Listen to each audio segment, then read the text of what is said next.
Today we will start a new chapter that is The Midnight Visitor। ये story जासूसों के बारे में होती है और इस स्टोरी में 3 मेन कैरेक्टर होते हैं, जिसमें फर्स्ट कैरेक्टर ऑजिबल का होता है जो एक सीक्रेट एजेंट होता है, एंड सेकंड कैरेक्टर मैक्स का होता है जो एक ऑजिबल की तरह ही सीक्रेट एजेंट होता है, एंड थर्ड कैरेक्टर फॉलर का होता है जो एक यंग और रोमांटिक राइटर होता है जिसे बुक लिखना बहुत ही पसंद होता है और वो अब अपनी नेक्स्ट बुक डिटेक्टिव पर लिखने वाला होता है।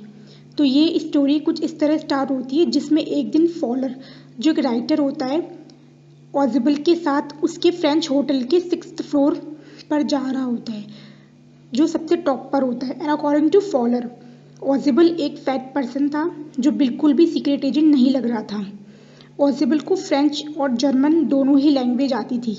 उसकी टोन में थोड़ा अमेरिकन एसेंट भी था, जिसका मेन कारण यह था कि उसे 20 साल पहले बोस्टन जो कि अमेरिका में था वहाँ से पेरिस लाया गया था। ये सब वह सोच ही रहा था तभी वह ऑजिबल के पीछे पीछे उसके रूम में चला जाता है। तभी ऑजिबल फॉलर से कहता है कि मुझे पता है तुम मुझसे बहुत डिसअपॉइंटेड हो।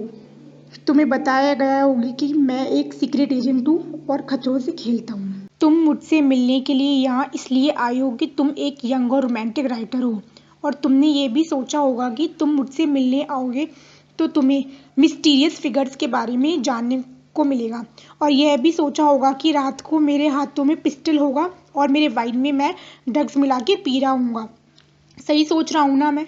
लेकिन तुम्हें तो ये फ्रेंच म्यूज़िक हॉल में एक मोटे आदमी के साथ डल इवनिंग बितानी होगी, और तुम्हें ये भी लगता होगा कि मुझे हर दिन खूबसूरत लड़कियों से मैसेज मिलते होंगे, लेकिन फैक्ट तो ये है कि मुझे कॉल पर सिर्फ अपॉइंटमेंट ही मिलती है। ऑजिबल ये सब बोलते हुए अपने कमरे का गेट खोलता है। उसके बाद उसका frustrated guest that is fowler वो अंदर आ जाता है। तभी ऑजिबल कहता है कि माय यंग फ्रेंड, अब तुम्हारा भ्रम टूट चुका होगा, लेकिन तुम चिंता मत करो। अब यहाँ पर तुम एक बहुत इम्पोर्टेंट पेपर देखोगे। वो पेपर इतना ज़्यादा इम्पोर्टेंट है कि उसके लिए बहुत सारे लोगों ने अपनी ज़िंदगी दांव पर लगा रखी है, और किसी न किसी दिन यह पेपर अपना एक इतिहास क्रिएट करेगा, हिस्ट्री क्रिएट करेगा। मतलब यह पेपर बहुत ही इम्पोर्टेंट है, और तुम्हें साथ ही यहाँ कुछ ड्रामा देखने को भी मिलेगा। ये बोलते बोलते पीछे से ऑजिबल रूम का दरवाज़ा बंद कर देता है और लाइट ऑन कर देता है। जैसे ही रूम की लाइट ऑन होती है वैसे ही कोई सामने खड़ा रहता है स्मॉल ऑटोमेटिक पिस्टल लेकर। ऑजिबल सरप्राइज्ड वे में बोलता है, मैक्स तुम यहाँ? मुझे लगा तुम तो बर्लिन में होंगे। तुम यहाँ मेरे रूम में क्या कर रहे हो? मैक्स जो था वो एक दुबला पतला थोड़ा सा लंबा दिखने वाला आदमी था, और उसका फेस लोमड़ी से बिल्कुल मिलता जुलता था। उसकी बॉडी में कुछ भी स्पेशल नहीं था, केवल एक गन के। मैक्स ऑजिबल से कहता है कि आज रात तो तुम्हें एक रिपोर्ट मिलने वाली है ना, जो कि मिसाइल से रिलेटेड है।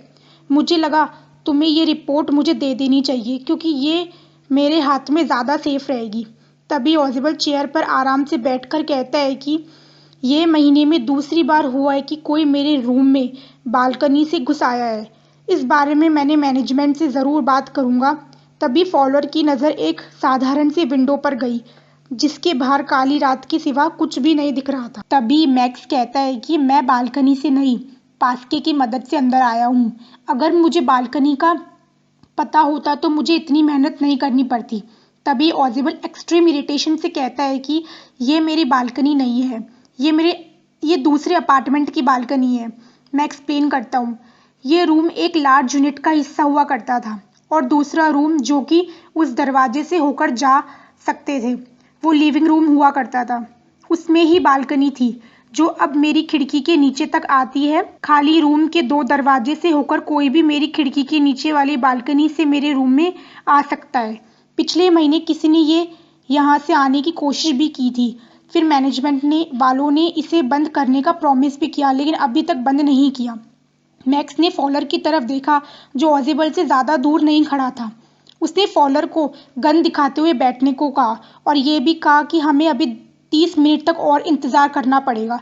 ऑजिबल कहता है कि 30 मिनट नहीं, 31 मिनट करना है क्योंकि अपॉइंटमेंट 12:30 का है। ऑजिबल मैक्स से कहता है कि रिपोर्ट के बारे में तुम्हें कैसे पता चला? मैक्स स्माइल करते हुए कहता है कि काश हमें पता होता कि तुम्हारे लोगों को ये रिपोर्ट कैसे मिली। लेकिन कोई ना, आज रात मैं इसे वापस ले ही लूँगा। तभी दरवाजे पर कोई नॉक करता है, जिसे देख मैक्स कहता है दरवाजे पर कौन है। तभी ऑजिबल स्माइल करते हुए कहता है कि वहाँ पर शायद पुलिस होगी। मैंने सोचा कि जिस इम्पोर्टेंट पेपर के लिए हम यहाँ पर वेट कर रहे हैं तो उसमें थोड़ी और ज़्यादा सिक्योरिटी होनी ही चाहिए। तो मैंने उन्हें बोल दिया था कि एक बार आकर चेक कर लो कि सब कुछ ठीक है या नहीं। दोबारा नॉक होने की आवाज़ आती है, जिसे देख मैक्स थोड़ा ज़्यादा नर्वस हो जाता है। फिर ऑजिबल मैक्स से कहता है कि अब क्या करोगे तुम? अगर मैं जवाब नहीं दूंगा तो वह सब अंदर आ जाएंगे और दरवाज़ा भी खुला है और वो तुम्हें शूट करने में बिल्कुल भी हिचकिचाएंगे नहीं। मैक्स का चेहरा गुस्से से बिल्कुल काला हो गया था और वह विंडो की तरफ बढ़ा और उसने अपना पैर खिड़की की देली पर रखा और कहा, उन्हें जल्दी से बाहर भेजो, मैं जब तक बालकनी में इंतज़ार करता हूँ। अगर कुछ भी गलत करने की कोशिश की तो मैं शूट कर दूंगा। उसी समय कोई गेट को नॉक करते समय मिस्टर ऑजिबल का नाम पुकार रहा था। मैक्स अपनी बॉडी को ट्विस्ट करके गन ऑजिबल और फॉलर की तरफ करता है। फिर वह अपने फ्री हैंड से विंडो के फ्रेम को पकड़ता है और फिर उसे अपने दूसरा पैर ऊपर किया और अपने लेफ्ट हैंड से तेजी से धक्का दिया और बालकनी में जा गिरा। तभी दरवाज़ा खुला और वहाँ एक वेटर था, जिसके हाथ में ट्रे के साथ एक बॉटल और 2 ग्लासेस थे। वेटर रूम के अंदर आता है और वो कहता है कि ये रहा आपका ड्रिंक जो आपने वापस आने पर ऑर्डर किया था। उसने ट्रे टेबल पर रख दी और वहाँ से चला गया। फिर फॉलर उसे घूर के देखते हुए हकलाते हुए कहता है कि वो पुलिस। फिर ऑजिबल कहता है कि वहाँ कोई भी पुलिस नहीं थी, सिर्फ एक वेटर था जिसका नाम हेनरी था, जिसकी मैं उम्मीद कर रहा था। फॉलर कहता है कि वो आदमी जो बालकनी के बाहर गया। ऑजिबल कहता है कि वो अब कभी भी नहीं लौटेगा मेरे दोस्त, क्योंकि वहाँ पर कोई भी बालकनी थी ही नहीं। तो हमारा चैप्टर यहाँ पर ख़त्म होता है। अगर वीडियो पसंद आया हो तो वीडियो को लाइक और चैनल को सब्सक्राइब कर देना।